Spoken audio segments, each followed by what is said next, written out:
नमस्कार और आदाब तमाम दोस्तों, आपके दोस्त और रहनुमा इरफान की तरफ से एक बार फिर आपके अपने चैनल एस्ट्रो एश्योरेंस पर हाजिर हूँ। पेश ए नज़र है सबसे मुश्किल ग्रह दशाएं क्या है। जायचा ए नजूम में कौन सी पोजीशंस हैं जो किसी इंसान की जिंदगी में बड़े बड़े चैलेंजेस, बड़ा उथल पुथल और बेहिसाब तकलीफें ला सकती हैं, और क्या इनके बारे में कोई पक्के कायदे कानून है। क्योंकि अक्सर हमें बताया जाता है कि मसलन एक ग्रह अगर अपनी बुलंदी की निशानी पर हो तो वो बहुत अच्छे नतीजे दे सकता है, लेकिन बहुत सारी कुंडलियों में चार्ट दर चार्ट हम देखते हैं कि हमेशा ऐसा नहीं होता। एक अच्छा संयोग जैसे गज केसरी योग बहुत अच्छे नतीजे दे सकता है, जैसे कि सनफा योग, लक्ष्मी योग, अनफा योग, ये भी नजूम की अलग अलग किताबों के मुताबिक बहुत अच्छे नतीजे देते हैं। तो फिर ऐसा क्यों है कि ये योग कभी कभी काम नहीं करते? क्या ये पक्के कायदे हैं? और अगर है तो वो कौन से कायदे हैं जो हमें बता सकते हैं कि कमोबेश अगर आपकी कुंडली में ये पोजीशन है तो फला नतीजा होना तकरीबन यकीनी है, या 90% से ज्यादा वक्त अगर आपकी जायचा में ये पोजीशन है तो ये हो सकता है। तो मैं आपके साथ उन सवालों को शेयर करना चाहता था जो मुझसे पूछे जाते हैं। जायचा ए नजूम में सबसे ज्यादा चुनौती देने वाली और उथल पुथल लाने वाली पोजीशंस कौन सी है, और ये मुख्य तौर पर एक स्टडी के नजरिए से है ताकि इनके बारे में पढ़ा जा सके और रहनुमाई के लिए हो। मैं ये महसूस करता हूँ कि आमतौर पर जो लोग नजूम की रहनुमाई तलाश करते हैं वो या तो वो लोग होते हैं जो खुद तालिबे इल्म है, जो और सीखना चाहते हैं, जिन्हें नजूम में दिलचस्पी है, या वो लोग जो सीख रहे हैं वो कुछ और नहीं ढूंढ रहे। और तीसरी किस्म के इंसान वो हैं जो असल में कुछ चुनौतियों का सामना कर रहे हैं और कहीं से कुछ सुकून चाहते हैं, कहीं से कुछ उम्मीद चाहते हैं, चाहे वो नजूम के जरिए हो चाहे अपनी ही जायचा के जरिए हो। तो अगर लोग अक्सर नजूम का सहारा इसलिए लेते हैं क्योंकि उनके जीवन, उनके बच्चों, उनकी पढ़ाई, उथल पुथल का सामना करने के बारे में सवाल है, तो ये जानना जरूरी है कि किन जगहों पर ज्यादा सावधान रहना है और चुनौती देने वाली पोजीशंस के बारे में। अच्छी पोजीशंस तो वैसे भी आपको अच्छे नतीजे देंगी, चाहे आपकी तरफ से थोड़ी कोशिश ही क्यों ना हो। तो कोशिश की जरूरत है, कोशिश के बिना कोई नतीजा नहीं मिलता, लेकिन वो चुनौती देने वाली पोजीशंस हैं जिनसे आपको आगाह रहना चाहिए ताकि आप उन्हें रोक सकें, ताकि आप उनके बारे में कुछ कर सकें। अब चुनौतीपूर्ण पोजीशंस किसी एक के लिए जो चुनौती है वो किसी और के लिए चुनौती नहीं भी हो सकती। मसलन एक शख्स जो रूहानी तरक्की की तलाश में है वो ज़ाती चीज़ों के बारे में इतना परेशान नहीं होगा, और इसलिए रूहानी पैमाने पर उसका सवाल होगा, मुझे ऐसी और ऐसी रूहानी हासिल करनी है, मुझे दिक्कतें आ रही है, मुझे ज़हनी सुकून नहीं है, मुझे वो खुशी, वो ज़हनी खुशी नहीं मिल रही जो मैं ढूंढ रहा हूँ, मैं मुराकबा करने पर फोकस नहीं कर पा रहा। इसकी वजह क्या है? तो ऐसे शख्स के लिए, एक रूहानी आदमी के लिए, चुनौतियाँ उसकी रूहानियत, उसकी बुलंदी से जुड़ी है। किसी और के लिए चुनौती तबीयत से जुड़ी हो सकती है। वो शख्स महसूस कर सकता है कि मेरे पास पैसा है, खानदान है, नाम और शोहरत है, लेकिन मेरी तबीयत इतनी खराब है, मैं सामना नहीं कर पा रहा, और यही मेरी सबसे बड़ी चुनौती है। किसी और के लिए सबसे बड़ी चुनौती औलाद हो सकती है, जहां उनकी समाज में अपनी अच्छी पोजीशन है, उन्होंने पैसा बनाया है, जाती तौर पर भी वो अच्छे हैं, ताहम उन्हें सबसे बड़ी परेशानियां अपनी औलाद से होती है। और इंसान ये महसूस करता है कि क्या फ़ायदा अगर मेरी अपनी औलाद ही इन चुनौतियों से गुजर रही है और मेरी सबसे बड़ी चुनौती औलाद है। किसी और के लिए चुनौती कारोबार में हो सकती है कि जितनी कोशिश करूं मैं कारोबार में अच्छा नहीं कर पा रहा 30 साल से, तो ये रोजी रोजगार हो सकता है। तो मुख्तलिफ लोगों को जिंदगी के मुख्तलिफ हिस्सों में मुख्तलिफ पोजीशन सबसे ज्यादा चुनौती दे सकती है। तो ये उस बारे में ज्यादा रहनुमाई की तरह है कि आपकी जिंदगी के मुख्तलिफ हिस्सों के लिए कौन सी पोजीशंस आपके लिए चुनौती भरे नतीजे या चुनौती भरी संभावनाएं ला सकती है। मैं बात कर रहा हूँ मसलन जिंदगी के एक हिस्से के लिए मैं एक पोजीशन की बात कर रहा हूँ, लेकिन यही इकलौती पोजीशन नहीं है जो मसाइल पैदा कर सकती है। तो और भी चीजें हो सकती हैं जिन्हें आपको देखने की जरूरत है। तो चलिए शुरू करते हैं उन सबसे चुनौतीपूर्ण पोजीशंस में से एक से जिसके बारे में लोग महसूस करते हैं कि उनकी जिंदगी में दिक्कतें पैदा करती है, उनकी जिंदगी में उथल पुथल पैदा करती है। और ये पोजीशन है आम फैसले करने के बारे में।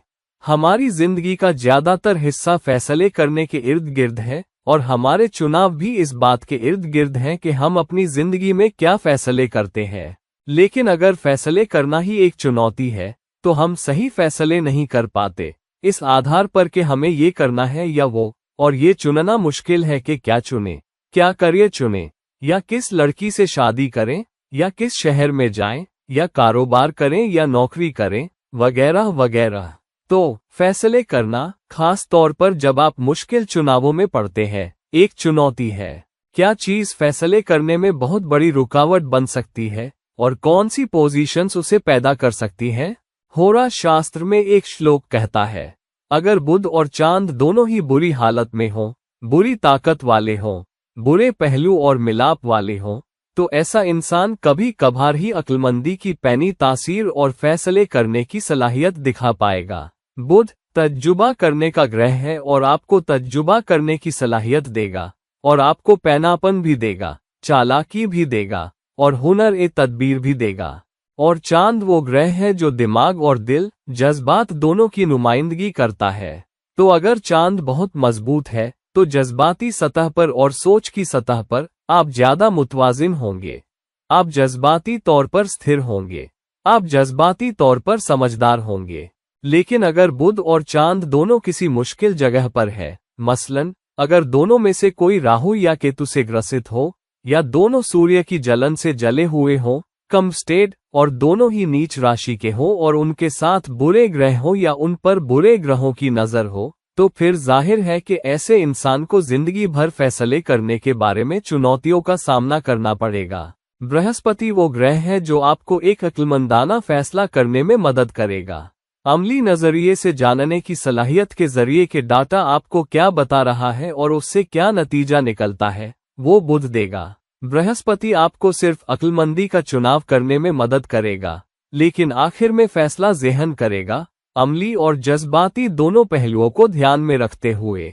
बृहस्पति सही फैसला करने की काबिलियत देने में बेबस हो जाता है, खास तौर पर अगर बुध और चांद दोनों ही मुश्किल जगह पर हों, नीच राशि के हों या जले हुए हों, और उनके साथ बुरे ग्रह हों और उन पर नजर हो। बुध और चांद के बारे में जितनी मुश्किल सूरत हाल होगी, फैसले करना उतना ही मुश्किल होगा, और आप पाएंगे कि आपकी जिंदगी के ज्यादातर फैसले गलत होंगे। तो अब ये रहनुमाई है, अगर आप अपनी जिंदगी में फैसले करने के बारे में बड़ी चुनौतियों का सामना कर रहे हैं, और अगर आप महसूस करते हैं कि आपके ज्यादातर फैसले कहीं न कहीं नाकाम हो जाते हैं, या गलत हो जाते हैं, या आपको सही नतीजा नहीं देते, तो यकीनन आपको ये देखने की जरूरत है कि आपका बुध और चांद कितने मजबूत और अच्छी जगह पर है। उसके अलावा लग्नपति की पोजीशन भी, लग्नपति भी फैसले करने में सहायक होगा, क्योंकि लग्न का ताल्लुक भी ज़हन से है। तो अगर फैसले करना एक दिक्कत है और आपकी जिंदगी में सबसे बड़ी चुनौती फैसले करना रही है, तो बुध और चांद, मुख्य तौर पर उसके साथ लग्नपति की पोजीशन, ये बताएगी कि क्या यही आपकी जिंदगी की सबसे बड़ी चुनौती है, और अगर यही आपके लिए चिंता का सबब है या हो सकती है। फिर बहुत सारे लोगों के लिए दूसरी चुनौती, खास तौर पर उनके लिए जो 30 साल से कम के हैं, पढ़ाई के आसपास है, तालिब इल्म के लिए या उन लोगों के लिए जो ऊंची डिग्रियां हासिल कर रहे हैं। आमतौर पर ज्यादातर वक्त जब तक आप 30 के होते हैं, आप अपनी पढ़ाई लिखाई के मामले में सेटल हो चुके होते हैं। आपने MBA या PhD जैसी ऊंची डिग्रियां भी ले ली होती हैं। आमतौर पर हम 30 की उम्र तक पूरा कर लेते हैं। कुछ लोग अपनी 40 की दहलीज में भी जाते हैं, और उनमें से कुछ और आगे भी जा सकते हैं जहां वो और जोड़ना चाहते हैं, जहां वो अपनी झोली में और क्वालिफिकेशन और इल्म जोड़ना चाहते हैं। सीखने की सलाहियत के मामले में चुनौती क्या हो सकती है? आइए एक श्लोक देखते हैं। हम सीखने के लिए चुनौती के बारे में खास तौर पर बात करेंगे। अगर बृहस्पति और चांद दोनों ही नीच राशि के हैं या बुरी तरह प्रभावित है, तो उस इंसान की पढ़ाई और सीखने की सलाहियत यकीनन बहुत ऊंचे दर्जे की नहीं होगी। तो जब सीखने की बात आती है तो 3 ग्रह बहुत ही बेहद जरूरी है, बृहस्पति और चांद यकीनन, क्योंकि बृहस्पति आपको विस्तार और सीखने की सलाहियत देता है। 9वें घर के स्वामी होने के नाते जो सीखने का घर है, गुरु उस्ताद का अगुवा होने के नाते।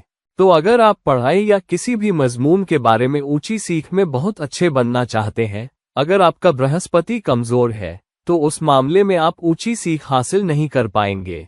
इसका मतलब है कि मजबूत बृहस्पति के बिना रूहानी सीख, इल्म कलाम की सीख भी आपके लिए मुश्किल हो सकती है। यहाँ चांद का जिक्र क्यों है? क्योंकि आखिरकार चांद ही ये तय करेगा कि आपके पास सीख को अंदर उतारने और उसे जज्ब करने का फोकस है या नहीं। वरना क्या होगा? बृहस्पति आपको ऊंची सीख देगा, लेकिन आपको वो ऊंची सीख हासिल करने में जद्दोजहद करनी पड़ेगी अगर चांद फोकस नहीं कर पा रहा। आपका ध्यान लगाने की सलाहियत आपके फोकस करने की सलाहियत से आती है और वो आपके चांद से आती है। अगर चांद बहुत कमजोर है तो आप फोकस नहीं कर सकते, आप जज्ब नहीं कर सकते और आप अपने चुनाव नहीं कर सकते। बुध भी एक बहुत अहम ग्रह है जहां सीखने का मामला है, लेकिन वो ज्यादा तजुर्बा की सतह पर समझने के लिए है, इल्म को समझने की पैनायत हासिल करने के लिए, उसके मायने समझने के लिए और उसे अमली मकसद के लिए इस्तेमाल करने के लिए भी।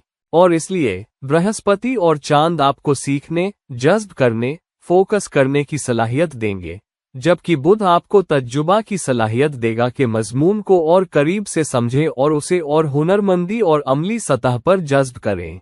ताहम बुध हमेशा सीखने से मुताल्लिक नहीं होगा क्योंकि बहुत सारी रूहानी मालूमात से बुध का ताल्लुक नहीं हो सकता।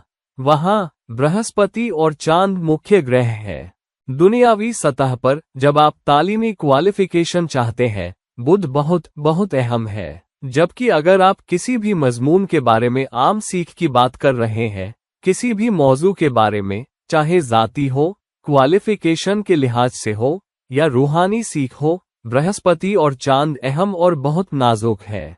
तो अगर ये ग्रह किसी मुश्किल जगह पर हो, सूर्य की जलन में हो, कम्बस्ट नीच राशि के हो, या किसी बुरे ग्रह की नजर के नीचे हो, या उनका मिलाप किसी बुरे ग्रह से हो, तो खास तौर पर अगर कहें बृहस्पति की जगह शनि और केतु के साथ हो, ऐसी पोजीशन लोगों के लिए ऊंची सीख हासिल करना और उन्हें जज्ब करना और जिंदगी में उस सीख का इस्तेमाल करना सचमुच मुश्किल बना देगी। फिर हमारे रिश्तों के बारे में, अगर हमारे पास कोई ऐसा शख्स नहीं है जो हमारा अच्छा हमसफर हो, जो हमें समझे, हमारे साथ खड़ा रहे, हमें तसल्ली दे, हमसे मोहब्बत करे, हमारी परवाह करे, तो जाहिर है कि जिंदगी में कोई बहुत अहम चीज है जो हमारी जिंदगी में गायब है। ऐसा हमेशा नहीं है कि आपको खुशी सिर्फ शादी करने से ही मिल सकती है या एक जीवन साथी का होना बिल्कुल जरूरी है। बहुत से लोग ऐसे भी हैं जो बिना किसी साथी के भी गुजारा कर सकते हैं और ठीक ठाक रह सकते हैं। ताहम ये एक अलग ही बात है जब आप किसी ऐसे शख्स के साथ होते हैं जो सच में आपसे प्यार करता है और आपकी परवाह करता है और आप उनके साथ एक वचनबद्ध रिश्ते में हैं, अच्छे और बुरे वक्त में लंबे समय तक।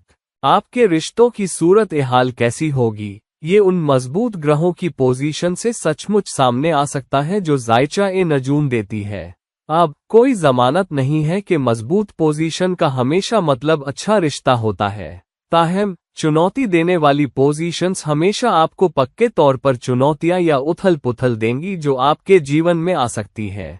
अगर 7वां घर बुरी तरह प्रभावित है और 7वें घर के स्वामी पर कोई सकारात्मक पहलू नहीं है, तो यकीनन वैवाहिक जीवन बहुत अच्छा नहीं होगा, परेशानियां दिखेंगी। तो अगर 7वें घर पर बुरे पहलू हैं, उस पर बुरे ग्रह बैठे हैं और 7वां पति भी सूर्य की जलन, कम्बस्ट में है या नीच राशि का है, तो तकरीबन पक्का संकेत है आपके रिश्तों और आपकी साझेदारियों में दिक्कतों और चुनौतियों का। उसके ऊपर अगर रिश्तों के कारक ग्रह और मर्दों के लिए शुक्र, अगर वो भी मुश्किल जगह पर है, सूर्य की जलन में है या नीच राशि का है या बुरे ग्रहों से मिला हुआ है, तो जिंदगी यकीनन आपके रिश्तों में रोड़ा अटका सकती है। और इसलिए इन तीनों का मिला जुला असर अहम है। मर्दों के लिए 7वें घर की हालत, 7वें पति की हालत और शुक्र की हालत जबकि औरतों के लिए 7वें घर के स्वामी की हालत और 7वें घर की हालत और साथ ही बृहस्पति की हालत, अगर ये तीनों कमजोर हैं, बुरी तरह से मिले हुए हैं, बुरी तरह से प्रभावित है, तो यकीनन मर्दों और औरतों के लिए रिश्ते एक बहुत बड़ी चुनौती हो सकते हैं। आपके लिए एक बड़ी चुनौती, साझेदारियां भी। अब तबीयत हमारे लिए नाजुक और अहम है। अगर हमारे पास सब कुछ मौजूद है लेकिन तबीयत बहुत खराब है, तो आप ज़हनी सुकून का मजा नहीं ले सकते, आप रिश्ते में अच्छी कुर्बत का मजा नहीं ले सकते, आप बाहर जाकर वो खाना खाने का मजा नहीं ले सकते जो आप चाहते हैं। आप माजूर हो सकते हैं। चाहे आप चलने फिरने और बोलने के काबिल हो, फिर भी आप माजूर हो सकते हैं, जहां जिंदगी की बहुत सारी खुशियां आप मजे से नहीं ले पाएंगे, एक अच्छे हमसफर, दौलत, सब कुछ होने के बावजूद। इसलिए तबीयत नाजुक है। तो वो कौन सी पोजीशन है जो हमारी तबीयत के मामले में हमारे लिए सबसे बड़ी चुनौतियां पेश करेगी? अगर लग्न, छठा घर और 12वां घर बुरी तरह प्रभावित हैं और उन पर कोई सकारात्मक पहलू नहीं है, तो तबीयत को वक्त बेवक्त नुकसान होगा और कभी कभी गंभीरता के साथ। लग्न सबसे अहम है इस लिहाज से कि हमारी तबीयत क्या ला सकती है और क्या वो हम पर चुनौतियां फेंकेगी। तो अगर लग्न बुरी तरह प्रभावित है, तो दूसरी चीजों के अलावा जैसे समाज में हमारी शोहरत या हमारा आत्मविश्वास, हमारी ऊर्जा का स्तर और साथ ही हमारी तबीयत पर दबाव आ सकता है। अगर छठा घर भी 2 या 2 से ज्यादा बुरे ग्रहों से प्रभावित है, यही बात 12वें घर के साथ है, जो अस्पतालों का घर है, जबकि छठा घर बीमारी का है, और अगर उन घरों का कोई स्वामी भी लग्न से रिश्ता बनाता है, तो तकरीबन पूरे यकीन के साथ कह सकते हैं कि इंसान की तबीयत में चुनौतियां होंगी, क्योंकि बीमारी का छठा घर, अस्पतालों का 12वां घर, तन्हाई, अकेलापन जो बीमार होने पर होता है, और लग्न का प्रभावित होना, तो यकीनन तबीयत की चुनौतियां देखी जा सकती हैं, खास तौर पर अगर छठे घर या लग्न पर कोई सकारात्मक पहलू ना हो। अब आपके लिए एक आम पोजीशन के बारे में कि कब कोई ग्रह सूर्य की जलन, कंबस्ट या नीच राशि का हो जाता है, तो वो किस घर का स्वामी है, किस राशि का स्वामी है, ऐसे लोगों के लिए क्या चुनौतियां खड़ी हो सकती है। एक नीच राशि का और या जला हुआ ग्रह जिसके साथ कोई सकारात्मक योग या उस पर सकारात्मक पहलू ना हो, उसकी दशा के दौरान और उसके जिस घर का वो स्वामी है, उस घर के मामले में मुसीबत पैदा करेगा। इसलिए कोई भी ग्रह जो जला हुआ है और नीच राशि का है, खास तौर पर अगर उस पर या उसके स्वामित्व वाले घर पर कोई सकारात्मक पहलू नहीं है, तो वो अपनी महादशा और अंतर्दशा के दौरान चुनौतियां पेश करेगा। और अधिक अगर कोई बुरा ग्रह उसके स्वामित्व वाले घर में बैठा है या कोई बुरा ग्रह उसके साथ मिला हुआ है, चाहे पहलू से ही सही, तो ऐसा ग्रह और जिस भी घर का वो स्वामी है, जिस भी राशि का वो स्वामी है, वो यकीनन अपनी दशा और अंतर्दशा के दौरान चुनौतियां पैदा करेगा। एक और आम पोजीशन जो आपसे मुताल्लिक है, वो है लग्नपति और 2 अहम ग्रह या सबसे अहम ग्रहों में से एक जो कि रूह है, सूर्य और बृहस्पति। अगर ये तीनों लग्नपति, सूर्य और बृहस्पति बुरी हालत में हैं या प्रभावित हैं या उन पर बुरे पहलू हैं, तो ऐसे शख्स से अपनी काबिलियत से शानदार नतीजे कभी कभार ही देखने को मिलेंगे। तो अगर किसी को खुद बना खुद इंसान बनना है, जिंदगी में बहुत अच्छा करना चाहता है और कामयाब होना चाहता है, अगर उसकी जायचा में ये तीनों प्रभावित है, तो बहुत कम ही कोई इंसान अपने लिए एक पहचान बना पाता है, अपने लिए एक जबरदस्त कामयाबी बन पाता है और बड़ी बढ़त, बड़ी कुसरत, बड़ी खुशहाली, शोहरत और नेकनामी वगैरह हासिल कर पाता है। अगर उस शख्स को कुछ भी मिलता है, तो वो या तो दूसरों की मेहरबानी से मिलेगा या उसके कर्मों की वजह से मिलेगा, न कि उसकी अपनी कोशिश और उसकी अपनी किस्मत की वजह से। वो आम तौर पर उसे बख्श दिया जाएगा। लेकिन अगर इंसान को अपने दम पर मेहनत करनी है, अपने आप अच्छा करना है, खुद बना खुद होना है और कामयाबी का मजा लेना है, तो ये तीनों नाजुक है। लग्नपति, सूर्य और बृहस्पति इंसान की जिंदगी में बिल्कुल नाजुक है। और अब वो कौन सा ग्रह है जो आपको सबसे अजीबोगरीब नतीजे देगा, सबसे अप्रत्याशित नतीजे, सबसे अनोखे और अजीब नतीजे जिनका सामना एक इंसान कर सकता है और यकीनन उम्मीद के मुताबिक नहीं, और वो कभी कभी एक चुनौती बन सकता है, और वो कोई और नहीं राहु है। जायचा ए नजूम में राहु की पोजीशन और उस राशि में जहां वो बैठा है, खास तौर पर जब वो अकेला हो और उस पर कोई सकारात्मक पहलू ना हो, तो वो यकीनन उस घर के बारे में आपको कुछ अजीबोगरीब रुझान देगा जिस घर में वो बैठा है। उस लिहाज से राहु बहुत ही मुंतशिर रेडिकल ग्रह है। तो राहु बिल्कुल अकेला, जिस पर कोई सकारात्मक पहलू ना हो, उस पर कोई असर ना हो, वो आपको उस घर के बारे में बहुत बहुत अजीबोगरीब रुझान देगा। राहु 5वें घर में, मिसाल के तौर पर मैंने बहुत से लोगों को देखा है जिनके 5वें घर में राहु है, खास तौर पर जब उस पर कोई सकारात्मक पहलू नहीं है, वो मजबूत भी नहीं है, तो राहु बहुत ताकतवर हो जाता है। और राहु आपको या तो मोहब्बत के चुनावों के बारे में अजीबोगरीब बनाएगा कि आप सीधे हैं या नहीं, आप किस किस्म के लोगों को पसंद करते हैं या उनसे मोहब्बत करते हैं। आपकी मोहब्बत के चुनाव अजीबोगरीब होंगे। आप जो पढ़ते हैं उसके चुनाव अजीबोगरीब हो सकते हैं। आप जहां पैसा लगाते हैं, निवेश करते हैं, उसके चुनाव अजीबोगरीब हो सकते हैं। आपके बच्चे जैसे बच्चे हो सकते हैं, वो अजीबोगरीब हो सकते हैं। पहले तो आपको बच्चों के मामले में दिक्कत हो सकती है, जिसकी वजह से आप गोद लेते हैं। आपके अपने बच्चे हैं और फिर भी आप गोद लेते हैं, तो यकीनन राहु की पोजीशन के बारे में कुछ अजीबोगरीब होगा। अगर राहु अकेला है और उस पर कोई सकारात्मक पहलू नहीं है, उस पर बिल्कुल भी कोई असर नहीं है, तो ये यकीनन एक रुझान है जो राहु देगा।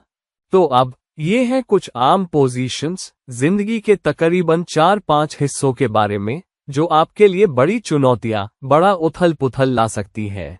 इनमें जितने ज्यादा बुरे ग्रह शामिल होंगे, चुनौतियां उतनी ही ज्यादा होंगी। उनकी जितनी ज्यादा नकारात्मक ताकत होगी, उतनी ही ज्यादा चुनौतियां और दिक्कतें उस इंसान पर फेंकी जाएंगी, खास तौर पर अगर उन पर कोई सकारात्मक पहलू ना हो।